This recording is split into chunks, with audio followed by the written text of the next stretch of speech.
नमस्कार, अक्ष एडु पॉइंट में आपका स्वागत है। आज के इस वीडियो में हम पर्यावरण के कुछ महत्वपूर्ण बिंदुओं पर चर्चा करेंगे जो विभिन्न परीक्षाओं में बार बार पूछे जाते हैं। इससे पहले हम पर्यावरण की 2 क्लास कर चुके हैं, जिनके वीडियो आप हमारे चैनल पर विजिट करके देख सकते हैं।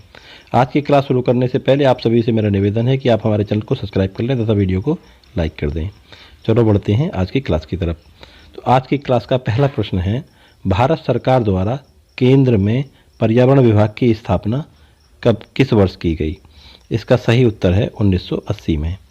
अगला प्रश्न है, देश का पारिस्थितिकी अनुसंधान एवं प्रशिक्षण केंद्र कहाँ स्थित है?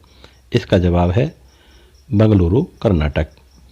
अगला प्रश्न है, आकाश नीला किसके कारण दिखाई देता है? जिसका सही जवाब है प्रकीर्णन के कारण। इसको थोड़ा सा हम समझ लेते हैं। अब आप इसमें चित्र में सूर्य का प्रकाश पृथ्वी की ओर आते हुए देख रहे हैं, जो 7 भागों में विभाजित है। ये इस प्रकाश को हम तरंग दैर्ध्य के आधार पर विभाजित करते हैं, जिसमें सबसे कम तरंग दैर्ध्य बैंगनी रंग की तथा सबसे अधिक तरंग दैर्ध्य लाल रंग की होती है। कम तरंग दैर्ध्य वाला प्रकाश आकाश में बिखर जाता है, जिसके कारण आकाश हमें आसमानी जैसा प्रतीत होता है, आसमानी अथवा नीला जैसा। अब बढ़ते हैं अगले प्रश्न की ओर। अगला प्रश्न है, विश्व वन्य जीव दिवस कब मनाया जाता है? अब देखिए, ये 3 प्रश्न बिल्कुल एक जैसे हैं। विश्व वन्य जीव दिवस 3 मार्च को, वानिकी दिवस 21 मार्च को और जल दिवस 22 मार्च को। तीनों दिवस मार्च के महीने में मनाए जाते हैं। इसलिए मैंने इन तीनों प्रश्नों को एक जगह रखा है ताकि आपको कन्फ्यूजन ना हो सके, और आप इनको एक साथ लिख के 1-2 बार देख लें, आपको याद हो जाएंगे। देखिए, पहला वाला हम देखते हैं, विश्व वन्य जीव दिवस 3 मार्च को। इसको आप ऐसे भी याद कर सकते हैं कि वन में 3 तरह के जीव रहते हैं, पशु, पक्षी और रेंगने वाले जीव, जिनमें सांप आदि आते हैं। तो 3 जीव और मार्च से मारना, इन 3 को मारना नहीं है, ठीक है। इस तरह से रिलेट करके आप इनको याद कर सकते हैं। अगला है विश्व वानिकी दिवस 21 मार्च को। इसे आप याद कर लीजिए, 21 मार्च को विश्व वानिकी दिवस मनाया जाता है। और उससे अगला है 22 मार्च को जल दिवस। अच्छा, वन के लिए जल की आवश्यकता होती है, ठीक है, इसलिए वानिकी दिवस के अगले दिन ही जल दिवस मनाया जाता है। इस तरह से रिलेट करके आप इसको याद कर लें। पिछली क्लास में हमने पृथ्वी दिवस कब मनाया जाता है इसको पढ़ा था, तो एक बार मैं आपको फिर से बता देता हूँ। 22 अप्रैल को पृथ्वी दिवस मनाया जाता है। इसी के साथ इसको भी आप याद कर लें। चलो बढ़ते हैं अगले प्रश्न की ओर। अगला प्रश्न है, सर्वाधिक जैव विविधता कहाँ पाई जाती है? इसका उत्तर है उष्ण कटिबंधीय वर्षा वन, जिसे अंग्रेजी में ट्रॉपिकल रेन फॉरेस्ट कहा जाता है। अब देखिए, इसमें उष्ण कटिबंधीय वर्षा वन, ये थोड़ा सा मुश्किल सा शब्द है, इसके बारे में हम थोड़ा सा जान लेते हैं। आइए इसको हम इस चित्र के माध्यम से समझते हैं। इस चित्र में आप देखेंगे कि 0 डिग्री अक्षांश से एक काल्पनिक रेखा खींची गई है, जिसे विषुवत रेखा कहते हैं।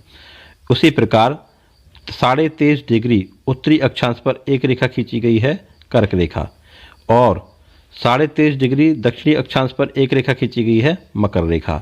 मकर रेखा और कर्क रेखा के क्षेत्र को के बीच के क्षेत्र को ही हम उष्णकटिबंधीय क्षेत्र कहते हैं। इसका कारण यह है कि यह बहुत ही गर्म क्षेत्र है। गर्म क्षेत्र होने का कारण यह है कि सूरज वर्ष भर इसी क्षेत्र के सबसे नज़दीक रहता है। विषुवत रेखा के सबसे नज़दीक 2 बार सूर्य रहता है, 21 मार्च और 23 सितंबर को, और कर्क रेखा के नज़दीक 21 जून को और मकर रेखा के नज़दीक 22 दिसंबर को। तो कर्क रेखा और मकर रेखा के बीच के क्षेत्र को ही उष्णकटिबंधीय क्षेत्र कहते हैं, तथा इस क्षेत्र में पाए जाने वाले वन उष्णकटिबंधीय वर्षा वन कहलाते हैं। चलो बढ़ते हैं अगले प्रश्न की ओर। राष्ट्रीय पर्यावरण अनुसंधान केंद्र कहाँ स्थित है? इसका सही जवाब है नागपुर, महाराष्ट्र में।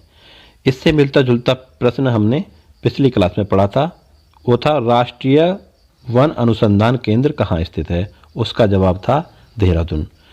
तो आपको कन्फ्यूजन नहीं होना है, वो वन अनुसंधान था, ये पर्यावरण अनुसंधान है। पर्यावरण अनुसंधान नागपुर में, वन अनुसंधान केंद्र देहरादून में। चलो अब बढ़ते हैं अगले प्रश्न की ओर। अगला प्रश्न है, चिपको आंदोलन किससे संबंधित है? उसका मुख्य उद्देश्य क्या था? ये हमारा प्रश्न है। तो इसका उत्तर होगा वनों की सुरक्षा से। हमने पिछली क्लास में पढ़ा था, चिपको आंदोलन वनों की सुरक्षा के लिए चलाया गया था। किसके द्वारा? सुंदरलाल बहुगुणा के द्वारा। कहाँ पर? उस समय का उत्तर प्रदेश के चमोली डिस्ट्रिक्ट में। आज वो उत्तराखंड के नाम से जाना जाता है, उत्तराखंड का चमोली डिस्ट्रिक्ट। चलो आगे बढ़ते हैं। Carbon dioxide, sulphur dioxide, carbon monoxide द्वारा कौन सा प्रदूषण होता है? बहुत ही आसान सा सवाल है, वायु प्रदूषण। अगला प्रश्न, पैरोक्सी एसिटिल नाइट्रेट PAN क्या है? वायु प्रदूषक। आपको इसके बारे में सिर्फ इतना ही जानना है, ठीक है, इससे ज़्यादा नहीं पूछेगा। अब बढ़ते हैं आगे। फोटोकॉपी मशीन में कौन सी गैस उत्सर्जित होती है? तो इसका जवाब होगा ओजोन और नाइट्रोजन। कई बार सिर्फ ओजोन आता है ऑप्शन में, तो आपने ओजोन करना है। अगर ओजोन एवं नाइट्रोजन आए तो आपने दोनों करने हैं। अब बढ़ते हैं अगले प्रश्न की ओर। वायुमंडल में कौन सी गैस सर्वाधिक मात्रा में पाई जाती है? जिसका जवाब है नाइट्रोजन। आइए जानते हैं कि और अन्य गैस कितनी कितनी मात्रा में पाई जाती हैं। Nitrogen 78%, oxygen 21%, argon 0.93%, carbon dioxide 0.03%। इसके अलावा हाइड्रोजन, हीलियम, ओजोन, नियोन और जेनॉन आदि गैस पाई जाती हैं, लेकिन मुख्यतः प्रश्न इन्हीं से पूछे जाते हैं।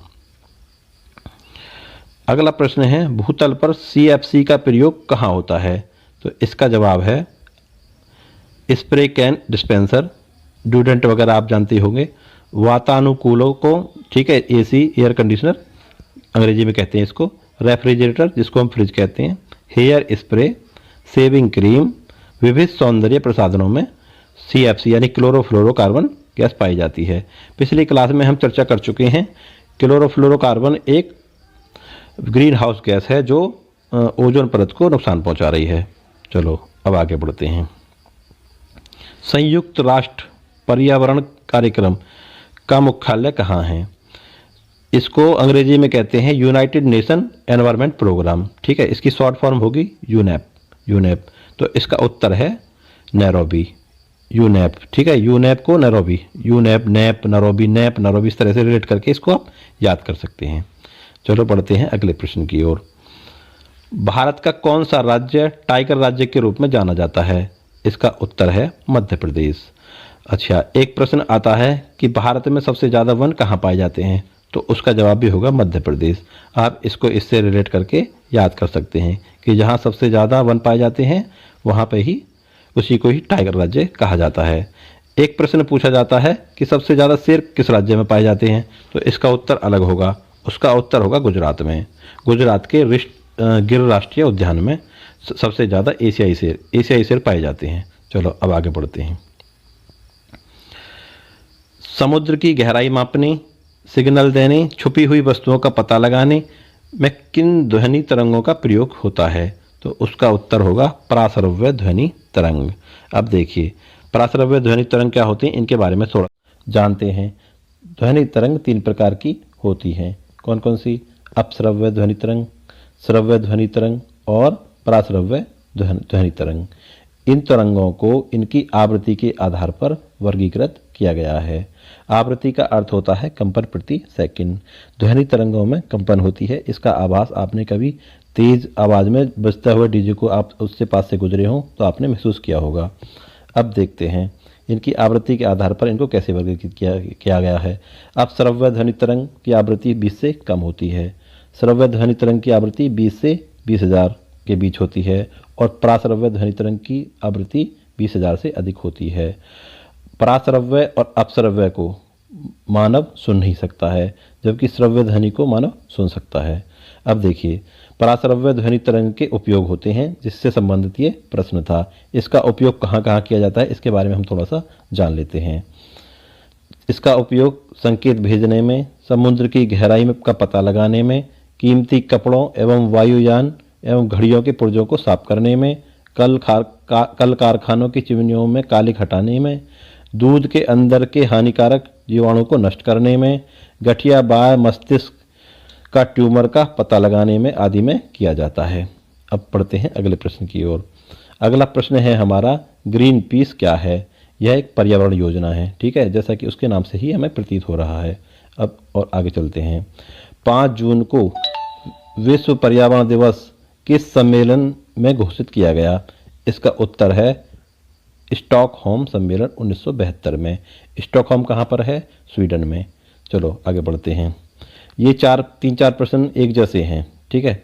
अभी हमने देखा कि पर्यावरण दिवस कब घोषित किया गया था? 1972 में, कि 5 जून को मनाया जाएगा, ठीक है। अब इससे अगला प्रश्न है, वन्य जीव संरक्षण अधिनियम कब पारित हुआ?